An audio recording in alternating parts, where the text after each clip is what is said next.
네, 정치권 관심 뉴스들 진단해보는 나이트 포커스. 오늘은 천하람 국민의힘 전남 순천갑 당협위원장 그리고 김성회 정치연구소 생크와이 소장 두 분 모셨습니다. 어서 오십시오. 네, 안녕하세요. 네, 안녕하십니까. 안녕하십니까.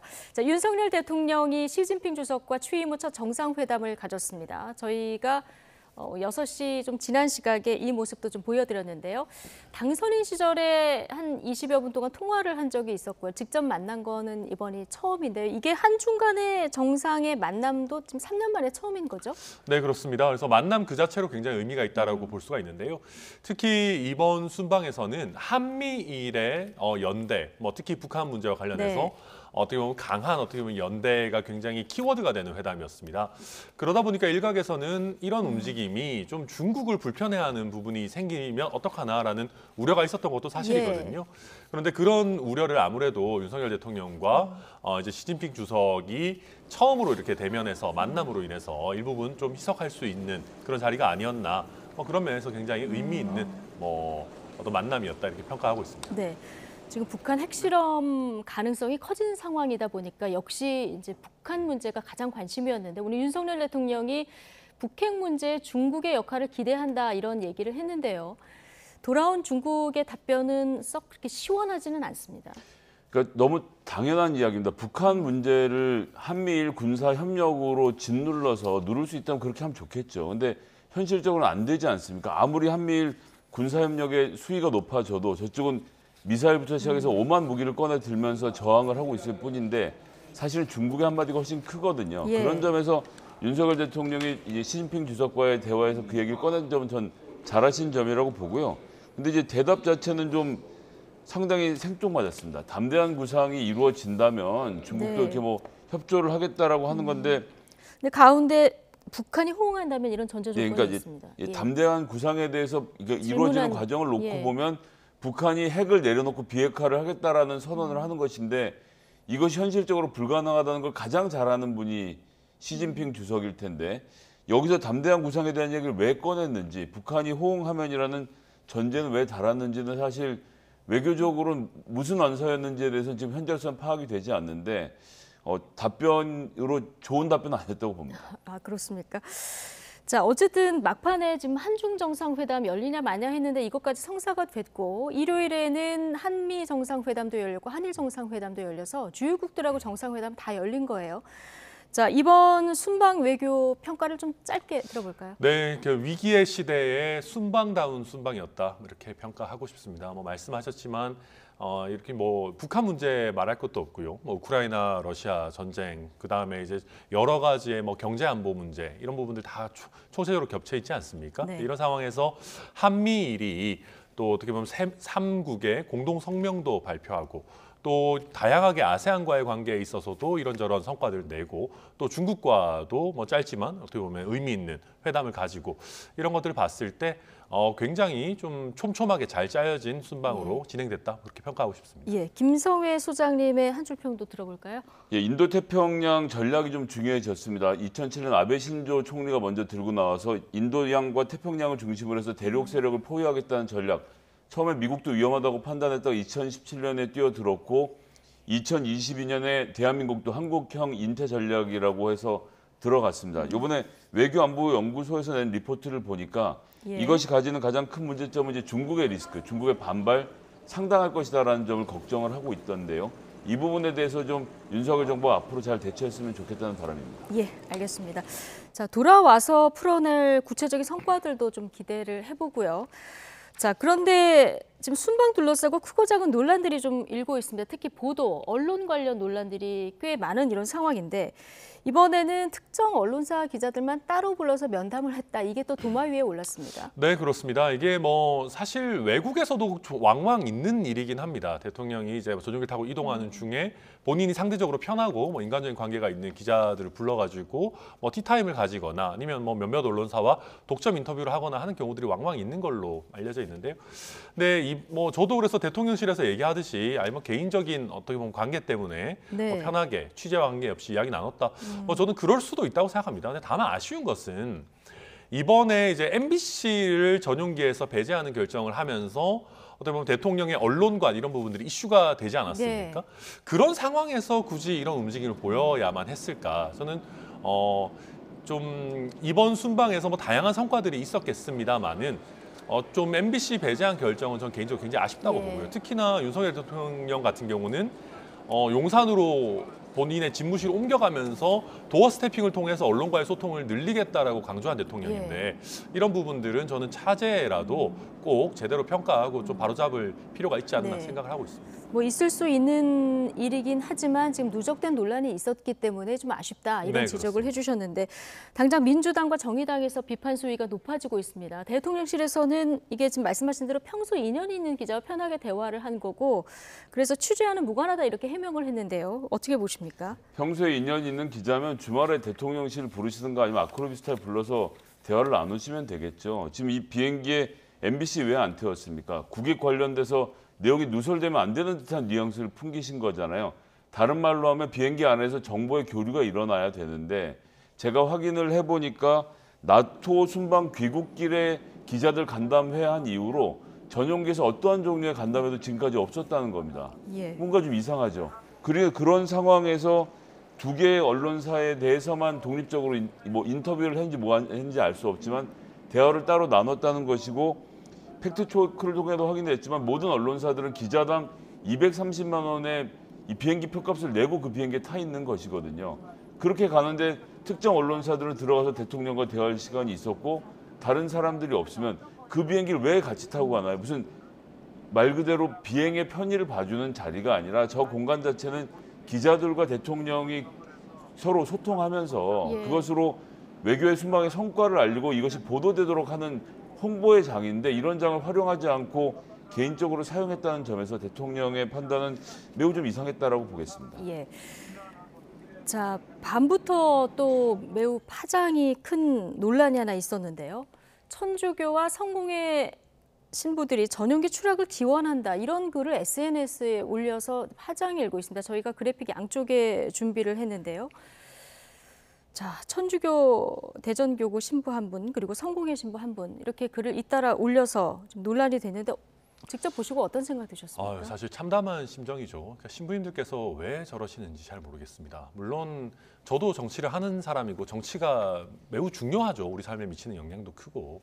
그렇지만 어떤 사제의 지위에 있으신 분들이 이 예수의 가르침, 어떻게 보면 좋아하지 않는 사람도 사랑하는 그 가르침마저 저버릴 정도로 저렇게까지 정치에 과몰입해 있을 필요가 있나라는 생각이 들고요. 예.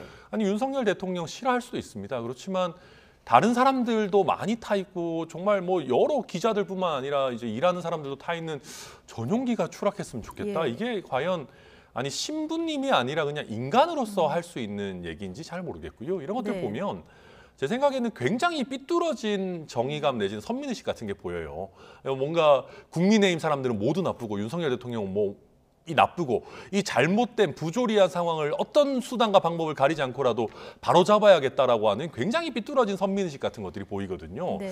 그러니까 이런 것들이 정말 우리 정치가 서로 혐오가 강해지고 있습니다만은 좀 서로가 서로하고 토론할 때는 토론하더라도 좀 인정하는 형태로 가야 되는데 우리 신부님들마저 저러시면 도대체 관용과 용서의 마음은 누구에게서 찾아야 되나 참 안타까운 심정입니다. 예. 천주교 대전교구의 박모 신부는 이 비나이다 이 글에 비판 글이 오니까 이제 반사 이런 글도 남겨서 또 더 논란이었었고요. 최근 도심 집회에서 윤석열 그 퇴진도 외쳤다 이렇게 전해지고 있고요. 용산 경찰서 정보개장 극단적 선택 소식에 대해서 쓴 글도 지금 논란이 되고 있거든요. 그러니까 정치적으로 자기 주장하는 건 전 충분히 할 수 있다라고 생각합니다. 무슨 성직자라는 것이 정치 완전히 동떨어져 살 수도 없는 것이고요. 그것하고 네. 지금 전용기가 떨어졌으면 좋겠다. 즉 자기가 싫어하는 사람이 죽었으면 좋겠다는 완전히 다른 문제죠. 이건 예. 다른 말로 하면 소위 말하는 구약의 하나님 아닙니까? 내가 싫어하는 적들을 벌해 주시고 멸해 주시는 하나님에 대해 생각하는 건데 그러고 나서 신약이 등장했고 예수님이 사랑이라는 것을 가르쳤는데 그 사랑을 배운 성직자가 이런 식으로 행동한다는 것은 변명의 여지가 없죠. 예.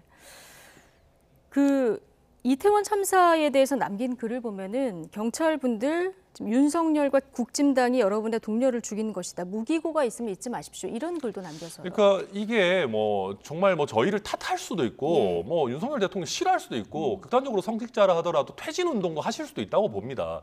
그런데 이게 무기고가 있으면 잊지 마라라는 얘기는 이것도 뭐예요? 무기고를 뭐 탈취라도 해가지고 뭐 쿠데타라도 일으켜라 아니면 정말 저희 당 사람들을 뭐 어떻게 참 해라 이런 취지로밖에 안 읽히잖아요.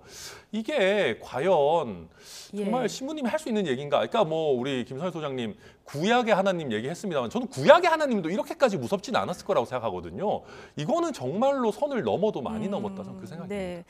성공회 소속 김모 신부도 이제 나만 보기 위한 일기처럼 쓴 글이 가끔은 이렇게 공개가 된다 이렇게 해명해서 또 그것도 논란인데 어쨌든 대한성공회 대전교구는 김 신부의 사제직을 아예 박탈을 했고요. 천주교 대전교구는 지금 성모 집행정지 명령과 함께 오늘 대국민 사과를 발표했거든요. 이 정도 해명이나 사과면 적절하다고 보십니까? 일단 천주교 대전교구 그 주교님께서는 이 부분에 대해서 본인의 잘못을 인정하고 사과하고 해당자에 대해서 침묵을 명했고 앞으로 더한 조치를 취해갈 것이다. 예. 수행의 과정을 하게 할 것이다라고 해서 본인 사과하고 어떻게 할지에 대해서 구체적으로 말씀하시고 해당자를 징계하는 것까지 어떤 점에서 문제는 터졌지만 사과의 전형적인 모습을 보여줬다라고 생각합니다.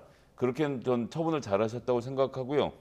성공회 신부님은 전 뭐 이분을 감쌀 생각은 없는데 직자적으로 해고다 이런 식으로 해서 파면 이런 식의 결정보다는 조금 더 논의를 하셔서 천주교의 모델을 밟아가시는 게 좋지 않을까 하는 생각 정도는 가지고 있는데요. 예. 기본적으로 뭐 저희가 변호를 해드릴 수 있는 성격의 문제는 아닌 것 같습니다. 예. 천하람 위원장은 어떻게 보세요? 네, 이거는 저는 사실 사실관계에 대한 추가적인 조사가 별로 필요 없는, 그러니까 본인이 쓴 SNS 글이 명확하고요.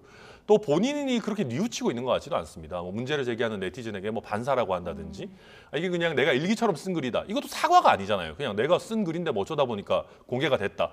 별로 반성도 하고 있지 않거든요. 그런 상황이라고 한다면은 이게 기본적인 사랑이라고 하는 메시지, 특히 인간에 대한 기본적인 애정을 저버린 이분들이 과연 계속해서 사제직을 유지할 수 있을까? 저는 성공회처럼 빠른 결단을 내리는 것이 오히려 더 적절하지 않나 그렇게 생각합니다. 예. 자, 이게 일단락이 될지 파장이 더 커질지 이건 좀 지켜보도록 하고요. 자, 주제 바꾸겠습니다. 이재명 대표의 최측근 정진상 민주당 정무조정실장 오늘 비공개로 검찰에 이제 출석을 했는데요. 압수수색 6일 만에 지금 피의자로 조사를 받게 된 거죠? 네, 일단 주어진 혐의는 4가지 정도를 얘기하고 네. 있습니다. 특정범죄가중처벌법상 뇌물해서 유동규 본부장으로부터 뇌물 받은 것도 있고 그다음에 대장동 개발이익 428억을 본인들 표현으로 저수지라고 하더라고요. 예. 그 저수지에 뭐 묻어놓고 돈을 꺼낼 수 있었다. 뭐 이런 것들.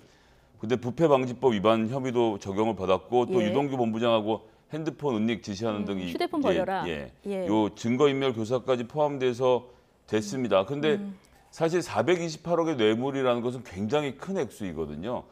이것이 사실이라고 하면 아주 큰 범죄입니다. 사실 1억 이상의 뇌물을 수수하면 징역 10년 이상의 처벌을 받을 정도로 중한 범죄인데 검찰이 수사를 도대체 어떻게 하고 있길래 체포영장 하나가 이 법원으로부터 거절당하는지 체포영장 하나도 받아내지 못할 만큼 빈약한 사실관계를 기초로 해서 지금 하고 있는 것은 아닌지 저는 걱정입니다. 이거 뭐 누구 편을 드는 걸 떠나서 이렇게 중차대한 범죄를 처리하는 과정에 있어서 검찰이 자기 할 일을 똑바로 하고 있는가를 좀 되묻고 싶고요. 예. 이번에 뭐 정진상 실장 자진 출석해서 관련된 소명을 한다고 하지 않습니까? 이제 검찰이 여기에 대해서 어떻게 대응하는지 좀 지켜보면서 말씀드려야 될 것 같습니다. 예. 천하람 위원장 변호사시니까 체포영장이 기각되면 구속영장 청구했을 때 기각될 가능성도 큽니까? 아직 뭐 꼭 그렇지는 않습니다. 예. 이제 아까 말씀하신 것처럼 범죄 혐의 자체가 굉장히 중하죠. 근데 체포영장 같은 경우에는 소환에 응하지 않을 우려가 있는지가 굉장히 큽니다. 네. 당장 급하게 짧은 시간 동안 신병을 확보해야 된다라는 것이 이제 체포영장 발급의 필요성인데 저도 보니까 법조계에서도 분석하는 것들을 쭉 봤는데 정진상 실장 같은 경우에는 소환 요청이 오기 전부터 공개적으로 나는 소환에 응해서 적극적으로 다투겠다라고 얘기를 했고 그런 부분들이 체포영장 그 심사 단계에서도 법원도 고려한 걸로 보입니다. 실제로 뭐 소환에 오늘 또 응해가지고 예. 조사를 받고 있기도 하고요. 네. 근데 그럼에도 불구하고 지금 정진상 실장 같은 경우에는 혐의도 중할 뿐더러 뭐 예를 들면 다른 공범들과 이야기를 주고받는다든지 아니면 증거를 네. 인멸한다든지 이런 우려들이 상당 부분 아직 존재하기 때문에 아마 그 뭐 구속영장 같은 경우에는 발부될 가능성이 좀 더 높지 않을까 예. 좀 지켜봐야 되겠지만 저는 천하람 그렇게 추측합니다. 변호사께서 보시기에 조금 전에 저희가 그 정리한 4가지 혐의요. 이 중에서 가장 위중해 보이는 건 어떤 겁니까? 뭐 사실 다 위중합니다만은 제일 네. 큰 건 아무래도 428억 뇌물수수 약속이겠죠. 네. 이게 이제 물론 그 1억 4천만 원을 실제 수수한 것도 적은 뭐 부분은 아닙니다만은 뇌물 같은 경우에는 약속이라고 하더라도 저런 식의 100억 단위가 넘어가는 뇌물 같은 경우 꽤 중하게 저희가 보거든요. 게다가 이게 단순히 그냥 뭐 행정 절차상의 편의 이런 정도가 아니라 대장동 일당들이 5천억 이상의 큰 이익을 남길 수 있도록 완전히 뭐 원스톱으로 처음부터 끝까지 행정적인 절차를 다 봐주고 그 대가로 뭐 400억이 넘는 정치 자금을 저수지로 담아놓기로 했다. 이거는 진짜 한국사에서 이 정도의 큰 스캔들이 있었나 싶은 수준이기 때문에 이게 네. 사실로 판단된다면 굉장히 엄한 처벌을 받게 될 것입니다. 근데 뭐 아직 입증 여부는 지켜봐야 되는 거고요. 네. 정진상 실장 구속 수사 받게 되면 단식한다 이런 입장이 이제 측근으로부터 전해졌었는데 조금 전에 그 천하람 변호사 말씀해 주셨지만 오늘 변호인 측에 따르면 김용 부원장과 다르게 적극적으로 좀 해명할 거다 이렇게 얘기가 나왔거든요. 그러니까 지금 단식 여부는 그냥 나온 얘기인 것 같고요. 뭐 별로 중요한 것 같지도 않고요. 네. 그리고 사실 뭐 당직자가 들어가서 뭐라고 진술하든 자기가 알아서 잘하면 되는 문제라고 생각을 해서요. 기본적으로는 오라면 오고 수사받으라면 수사받고 있는 과정이지 않습니까? 예. 전 말씀을 계속 드리고 있지만 당군 일의 최대 비리라고 하는 이런 큰 범죄에 있어서 검찰의 수사가 왜 이렇게 부실한지 무엇을 정확히 지금 사건이 어떻게 진행되고 있는지 저처럼 매일 이슈를 쫓아가는 사람 입장에서도 아니 이 돈은 언제는 또 김만배 돈이라고 했다 언제는 또 유동규 돈이라고 했다 이제는 또 유동규, 김용, 정진상이 나눠 가진 돈이라고 네. 했다 이게 너무 좀 말을 할 때마다 지금 검찰 입장이 바뀌는 것 이런 예. 것들 좀 정리해서 국민들이 알기 쉽게 설명을 좀 해줬으면 좋겠습니다. 사실 지난 검찰 수사에서는 유동규 전 본부장이 마지막 그분이다 이렇게 결론이 거의 내려진 것처럼 됐었는데 이번에는 지금 말씀하신 대로 정진상, 김용 정진상 여기까지 좀 확대된 이런 모습이거든요. 네, 그렇습니다. 아무래도 이거는 사실은 검찰의 수사 능력도 능력이지만 예. 결국은 대장동 일당이라고 하는 사람들이 입을 어디까지 여느냐가 굉장히 중요한 부분이기도 합니다. 그리고 제가 지금 이분들의 뭐 공개된 녹취록이라든지 언론 보도라든지 따라가다 보면은 이게 돈이 워낙 크잖아요. 막 5천억이 넘는 돈이고 각자 지분도 굉장히 뭐 복잡하고 또 가장 지분이 많이 있는 네. 김만배 같은 경우에는 자기가 이렇게 많은 지분을 갖고 있는 것 중에 지출도 많다라는 거를 강조하기 위해서 뭐 유동규한테도 많이 주고 뭐 이제는 또 뭐 김용이나 정진상 이런 사람들하고도 이거 쉐어해야 되는 거다. 내가 온전히 가지는 게 아니다라는 쪽으로 점점점 구체화된 진술들을 하고 있는 것 같습니다. 근데 예. 다만 제가 법률가로서 봤을 때는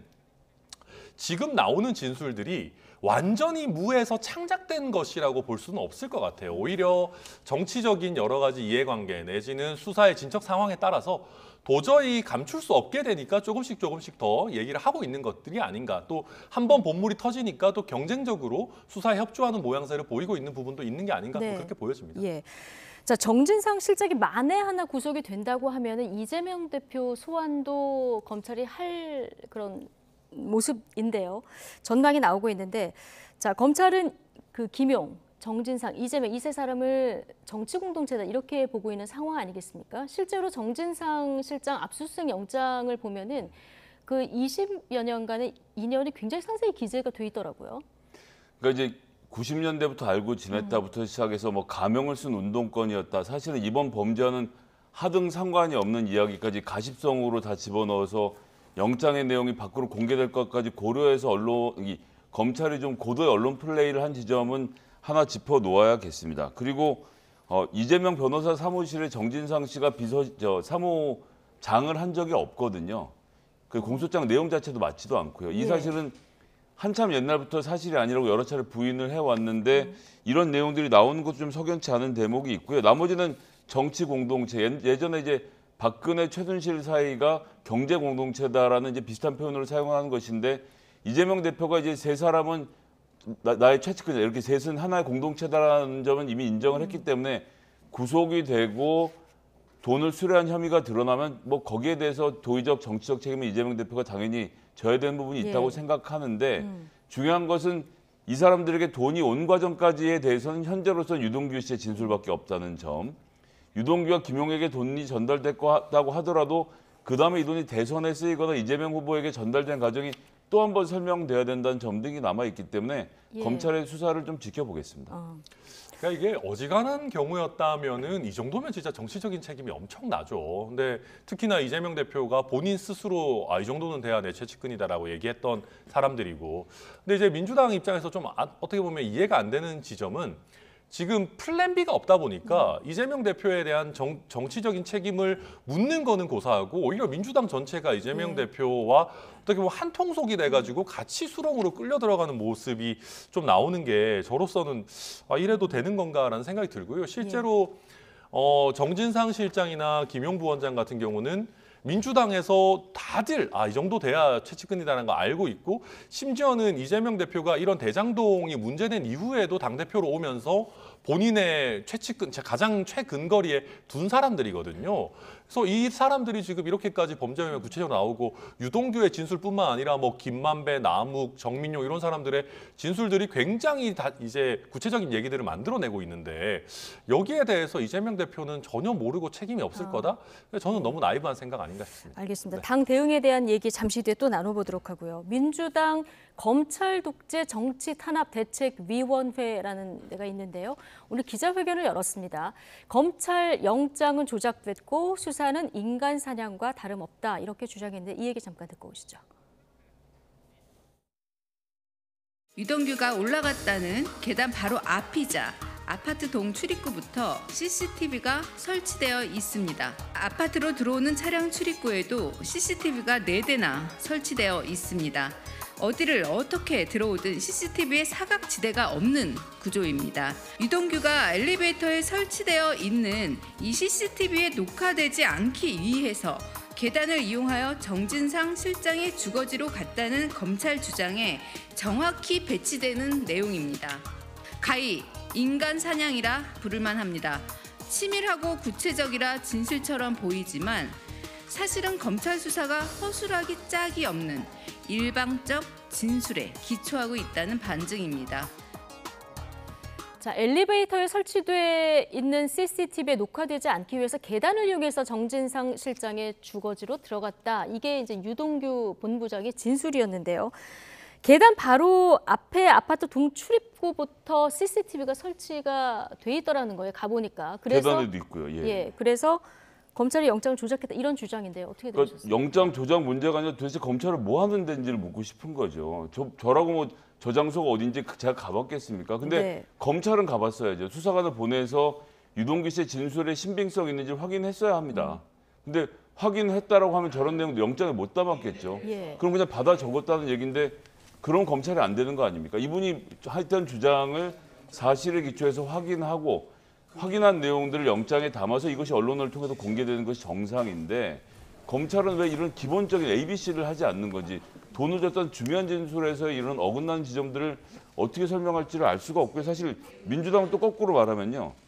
이건 법정에 가서 판사에게 보여주면 그냥 그 자리에서 이 건은 무효가 될 건인데 왜 검찰에게 준비할 시간을 벌써 사죄해 주는 건지 이 대목도 사실 이해가 잘 되진 이건 않습니다. 그냥 이렇게 발표하지 않고 법원에서 증거로 사용하는 것이 좋았을 뻔했다. 그렇게 내밀었을 경우는 예. 검찰도 할 말이 없었을 텐데 지금 이렇게 하면 또 다른 이야기들이 나오게 될 텐데 뭐 다 확인하면 된다라고 말을 하고는 있는데 그 사는 아파트의 계단에 있는 CCTV를 검찰이 왜 설명을 못하는지는 잘 모르겠습니다. 예, 검찰은 영장이나 공소장에 한자 허투루 적지 않는다 이렇게 얘기를 하고 있는데 이거 어떤 상황으로 풀어내고 수 있을까요? 담당 차장 검사가 오늘 아마 티타임을 하면서 언론인들께도 당연히 현장 확인했다라는 것이고요. 예.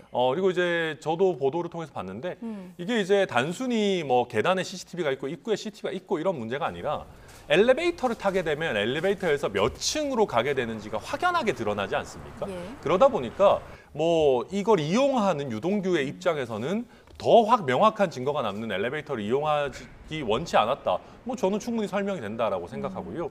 그 다음에 저는 이 기자회견을 보면서 한숨이 나왔던 게요. 저는 이게 정진상 실장 변호인들이 기자회견 하는 줄 알았습니다.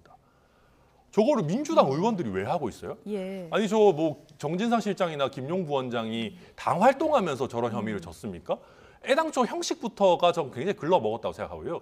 두 번째로요. 압수수색 영장 굉장히 깁니다. 수십 장이죠. 그중에 그러면 저거 하나만 반박하면 나머지는 어떻게 할 겁니까? 그러면 본인들이 하나하나 나올 때마다 계속 저렇게 반박할 거예요? 그럼 나머지는 국민들이 봤을 때는 반박거리가 안 되니까 그냥 넘어가나 보네 이렇게 보일 텐데 네. 형식과 내용이나 이런 어떤 선례 이런 걸 전체적으로 굉장히 잘못 만들었다.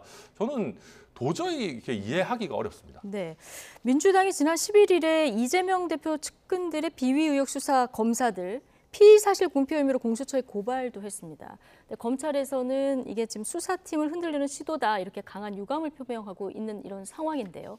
어떻게 보십니까? 수사팀이 피의자들을 흔드는 것은 어떻게 합니까? 지금 보면 특정 언론을 돌아가면서 공소장에도 나와 있지 않은 내용까지 보도가 되고 있으면 이건 문제가 있는 것이거든요. 그리고 문재인 정부 때 그렇게 안 하기로 규칙을 정하고 진행하다가 한동훈 법무부 장관 들어서고 나서 자 국민의 알 권리를 충족할 수 있는 우리에게 충분한 그런 기준이 있다. 그 중간선을 잡을 수 있다라고 주장하면서 티타임도 부활을 했는데 티타임은 그래도 차장검사가 책임지고 여러 기자들에게 이야기를 해준다는 측면에서 그것도 피의사실 공표긴 합니다만 근데 그거 넘어서는 게 있는 거잖아요. 지금 피의사실 공표에 포함된 티타임에서 나오지 않았던 이야기들까지 언론이 보도할 수 있도록 수사팀이 돕고 있다는 것은 이렇게 하지 말아야 돼요. 지금 옛날처럼 무슨 이게 민주당이 대단한 권력이라서 검사가 꺾을 수 없어 이렇게 하는 것도 아니지 않습니까? 그러면 주어진 절차대로 해서 판사 앞에서 변호사와 검사가 공정하게 다툴 수 있는 기본적인 환경을 만들어주는 일, 이젠 검찰도 좀 정신 차려야 된다고 생각합니다. 근데 이게 지금요. 영장에 있는 내용들이 보도되는 건 사실 어쩔 수 없는 부분들이 있는 겁니다. 영장은 사실상 거의 뭐 공개가 많이 되기 때문에. 그리고 티타이머 말씀 잘 해주셨고요. 이게 그리고 지금 공수처에 몇몇 검사들을 찍어가지고 고발을 했는데 이 사람들이 이걸 유출했는지 여부 알 수 없는 겁니다. 이게 실제로 실무에서 보면은요. 이 정도의 큰 사건 같은 경우는 굉장히 많은 검사들과 굉장히 많은 수사관들이 투입이 됩니다. 그러다 보면 원래 친분이 있거나 이렇게 하는 기자분들의 사실 굉장히 집중적인 취재가 있거든요. 그래서 거기에 대해서 완전히 거절하지 못하고 일부씩 조금씩 세워나가는 부분이 어찌 보면 좀 부득이하게 있는 면도 있고요. 또 한 가지 보면 문재인 정부 시절에도 문재인 정부에서 원하는 수사들의 어떤 내용들이 공개되는 거 가지고는 또 특별히 뭐라고 하지 않았었습니다. 그래서 이거 가지고 뭐 공수처에 고발까지 한다? 저는 이거는 거대 야당이 할 일은 아니라고 생각합니다. 예. 자, 어쨌든 검찰은 지금 혐의 입증을 자신하고 있는 상황이고요. 오늘 조사한 뒤에 바로 구속영장 청구할지 이것도 좀 지켜봐야 되는 상황인데 그런데 앞서 천하람 변호사 지적하셨듯이 당직자 개인 비리를 당이 이렇게까지 공식적으로 대응하는 것이 적절한가? 민주당 내에서도 엇갈린 반응이 나오고 있습니다. 이 얘기 듣고 오시겠습니다. 이게 무슨 당무와 관련된 일이냐. 아니잖아요. 성남시장 혹은 경기도지사로 재직할 때 있었던 일이잖아요. 근데 왜 당이 나서지? 당의 대변인 혹은 뭐 공보실 뭐 이런 데서 왜 나서지? 그렇잖아요. 그리고 예를 들어 뭐 다른 당직자라면 이렇게 했을까? 그렇죠. 뭐 그러면 답이 굉장히 분석해집니다. 어느 하나 잘할 것 없는 윤석열 정부가 오직 혈안이 되어 추진하고 있는 일은 야당 탄압을 위한 검찰 수사뿐입니다. 검찰은 정상적인 수사는 없고 오락가락한 증언만을 뒤로 흘리고 있습니다. 이는 야당 대표를 향해 미리 결론을 내놓고 진술을 끼워 맞추는 전형적인 조작 수사라 의심하지 않을 수 없습니다.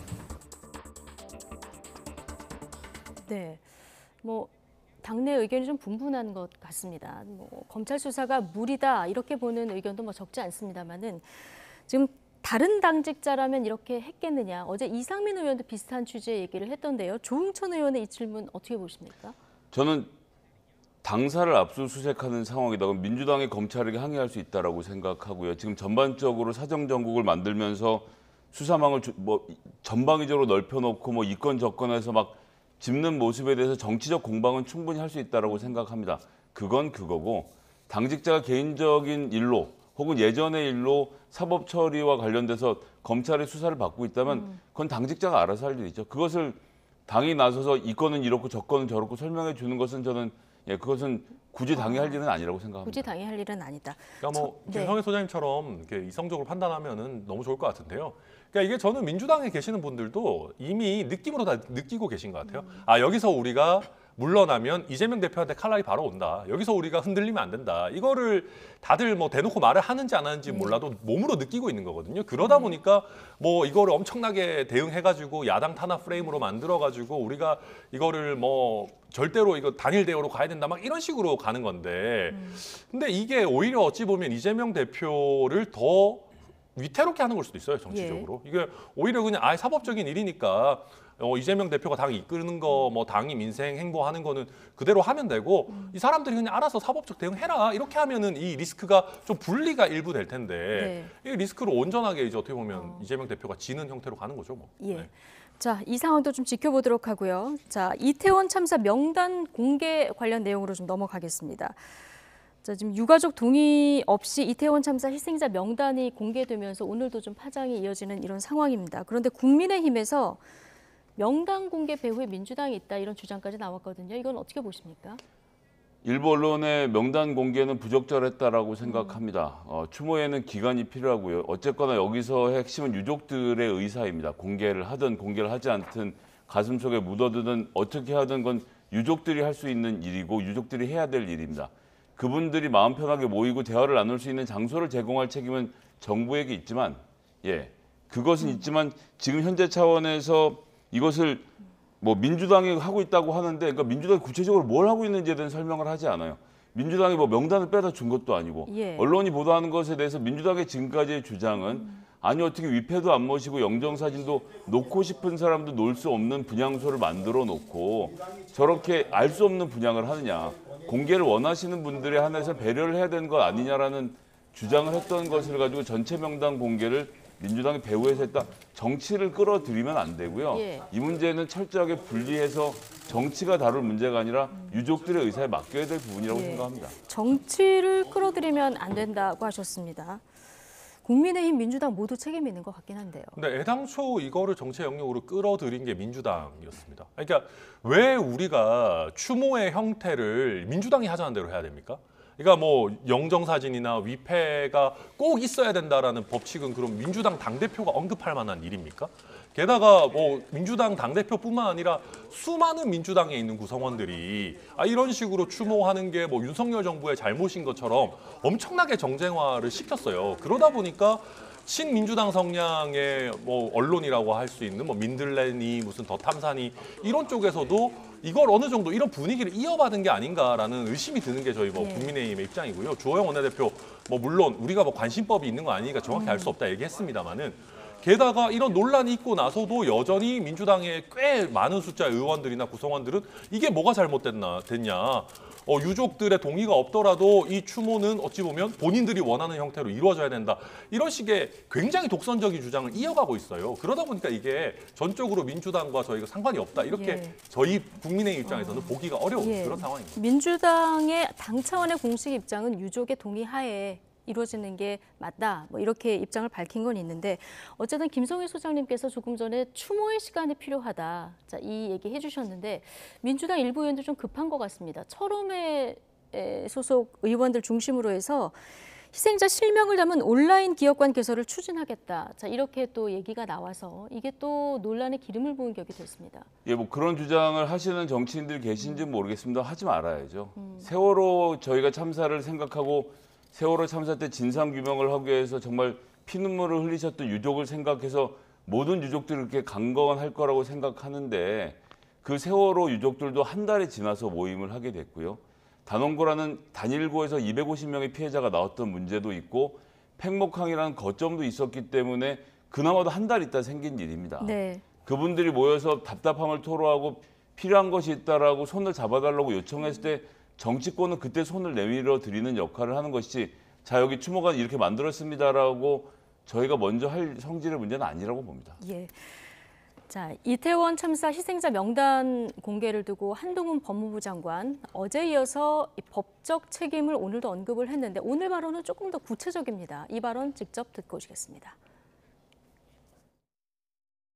유출 경로에서 불법 가능성이 있을 수 있다고 생각합니다. 더탐사나 민들레가 훔쳐간 게 아니라면 누군가가 제공한 가능성이 제일 크지 않겠습니까? 그 과정에서 어떤 법적 문제가 충분히 있을 수 있다고 생각합니다. 사망하신 이 피해자분들을 거명한다는 것은 유족에 대한 2차적인 어떤 좌표찍기의 의미가 저는 있다고 생각합니다. 돌아가신 피해자들에 대해서 음란물 유포라든가 모욕이라도 조롱 같은 그런 식의 범죄 행위가 있을 수 있습니다. 그리고 그게 그런 범죄 행위가 이미 발생해서 제가 보고를 받고 있는 상황입니다. 자, 민들레나 더 탐사 여기로 유출 경로에서 불법 가능성이 있을 수 있다고 생각한다. 이 얘기 이제 처음에 나왔고요. 맨 뒤로 가면 범죄 행위가 이미 발생을 해서 제가 보고를 받고 있는 상황입니다. 이렇게 얘기를 했거든요. 이거는 수사 가능성을 시사했다고 봐야 될까요? 그러니까 앞뒤를 좀 쪼개서 봐야 될 텐데요. 네. 1989년에 한겨레 신문에 대한 압수수색이 있은 이후로 33년 만에 더 탐사에 대한 압수수색이 이번 정부 한동훈 법무부 장관 치하에서 있었습니다. 이게 33년 만에 처음으로 이루어진 일이거든요. 근데 이제 제보한 사람이 누군지를 색출하겠다. 언론의 자유를 기본적으로 탄압하는 겁니다. 지금 한동훈 장관이 잘 말했지만 더 탐사가 어디 담 넘어 들어가서 훔쳐 나온 증거를 갖고 있다면 그 사람들 처벌하는 건 찬성하지만 어떤 이유에서건 제보자가 제보한 내용을 언론사에게 누가 제보했는지를 찾아서 그걸 처벌하겠다라고 예단을 해놓고 접근하는 것. 이거 너무 한동훈 법무부 장관이 이번 문제를 정치적으로 만들고 있다는 점을 지적을 해야 되겠고요. 그리고 이야기가 좀 섞여 있는데 뒤에 이야기에는 이 피해자들에 대한 음란물 유포 뭐 이런 것에 대해서 지금 뭐가 나와서 범죄 혐의를 찾아보고 있다고 하는데 다소 완전히 분리되는 생뚱맞은 얘기를 두 개로 합쳐서 마치 앞에서 있었던 명단 공개 때문에 이러한 음란물 유포가 일어나는 것처럼 말하는 것도 너무 지금 장관이 이 국무위원으로서의 품위를 잃고 정치적으로 문제를 엮어가려고 한다는 점에서 좀 부적절하다고 생각합니다. 예. 근데 명단을 가지고 있는 기관이나 사람을 생각해 본다고 하면 좀 공적인 영역에서 일하는 사람이 아닐까 이런 추론을 할 수도 있을 것 같긴 한데요. 네, 그렇습니다. 이게 지금 민들레나 더 탐사가 이 명단을 합법적으로 입수할 수 있었을까? 저도 네. 생각을 해봤는데 거의 불가능한 것 같습니다. 이제 뭐 예를 들면 경찰이나 소방 이런 쪽에서 넘어갔다라고 한다면은 이게 공무상 비밀 누설이 아닌지 부분을 일단 따져봐야 될 것이고요. 그 다음에 이제 만약에 뭐 민주당 의원실 이런 쪽에서 넘어갔다라고 하더라도 이게 뭐 형법상 범죄가 되는지는 변론으로 하더라도 뭔가 인격권이나 성명권이나 이런 부분들에 있어서 침해가 있었던 건 아닌지 따져볼 부분들이 분명히 있는 것 같습니다. 그리고 이제 아까 김선일 소장님께서 이게 앞뒤 내용이 좀 안 맞다라고 하셨는데 저는 네. 오히려 그렇게 이해가 되지 않고 지금 피해자분들, 희생자분들에 대한 어찌 보면 이런 나쁜 2차 가해 행위들이 있기 때문에 그만큼 우리가 이분들의 신상 정보를 공개하는 것은 조심해야 된다라는 취지인 네. 것이거든요. 저는 그런 취지를 고려한다면 충분히 얘기할 수 있는 것이고 그렇기 때문에 이게 어떤 뭐 공직자가 됐든 뭐 국회가 됐든 어떤 곳에서 이런 제공 행위를 했더라도 예. 이 유가족들의 동의 없는 제공행위 자체도 굉장히 부도덕한 것이거든요. 그런 부분에 대한 한동훈 장관의 문제의식이라고 저는 그럼 이해하고 천하람 있습니다. 변호사 보시기에 네. 범죄 행위가 이미 발생해서 보고를 받고 있는 상황이다 했을 때 이 보고받고 있는 상황이라는 거는 유출과 관련된 것일까요? 아니면 뭐 다른 걸까요? 직접적으로 유출과 관련된 것이라고 뭐 읽히지는 예. 않고요. 저 발언 네. 자체는 저도 이렇게 보고 있는데 뭐 예를 들면 피해자분들의 당시 상황의 뭐 동영상 같은 것들이 예. 뭐 부적절하게 이렇게 돌아다닌다든지 그분들을 모욕한다든지 이런 부분에 집중해서 얘기한 거 아닌가 이해됩니다. 예. 자, 이거 국정조사를 하느냐 마느냐 여야 간에는 아직도 그 의견이 좁혀지지는 않고 있는 상황인데 이것도 지켜봐야 되고 마지막 주제 짧게 하나씩 좀 질문을 드리겠습니다. TBS에 대한 서울시 예산 지원이 2024년 내후년부터 그러니까 중단될 전망입니다. 서울시 의회가 오늘 관련 조례안을 통과시켰는데 어떻게 보십니까?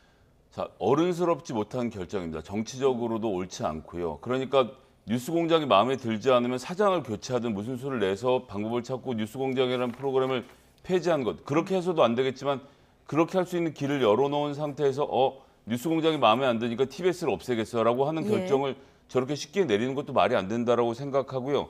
그러면 이 미디어 재단으로 풀어주고 서울시 예산을 끊을 것이면 서울시가 그 전에 해결해야 되는 결자 해지해야 하는 문제가 있습니다. 그것은 뭐냐면 상업 방송 광고를 할 수 있도록 열어주는 것인데 이건 방송통신심의위원회가 결정할 문제이거든요.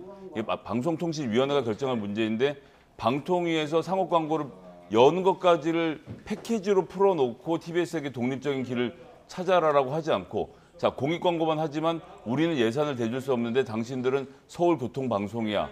라고 네. 하는 이런 무모한 상황을 지금 만들어 놓고 24년까지 알아서 하라고 하는 것은 서울시 의회가 전혀 지금 책임을 지는 자세를 안 보이는 것이고, 오세훈 시장은 이 조례안의 폐지에 반대한다고 말은 했는데 구체적으로 행동은 하고 있지 않지 않습니까? 어른스럽지 않다 얘기해 주셨는데, 현행 조례는 TBS가 서울시로부터 해마다 전체 예산의 70%를 지원받게 되어 있습니까? 300억 원 정도 지원을 받는데 이 조항을 삭제를 했으니까, 그러니까 2024년부터는 지원을 안 한다는 거예요. 그럼 당장 TBS 직원들의 이제 생존권 문제가 닥칠 수도 있는데요. 이 문제 어떻게 보십니까? 네, 뭐 그런 부분들 사실 있습니다. 네. 그럼에도 불구하고 사실 저희가 지방선거 당시에 TBS 폐지는 거의 저희 당의 당론에 가까웠습니다.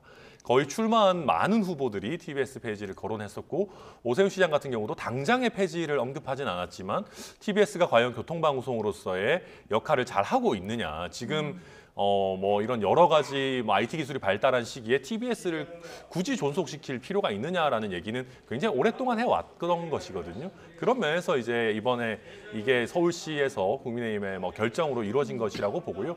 아까 방통위에서 뭐 상업 광고 허용 이런 말씀하셨는데, 서울시 의회가 뭐 방통위에서 어떻게 할 것까지 뭐 이렇게 얘기할 수 있는 부분은 아니기 때문에 좀 별개의 결정 절차가 있지 않을까 생각합니다. 제 일부 노조원이 마음에 안 든다고 사업장을 폐쇄시키는 이 악덕 고용주의 입장은 뭐 예. 어떻게든 찬성을 할 수가 없습니다. 뭐 TBS가 필요한 건지 그런 부분에 대한 정책적 판단인 네. 거겠죠.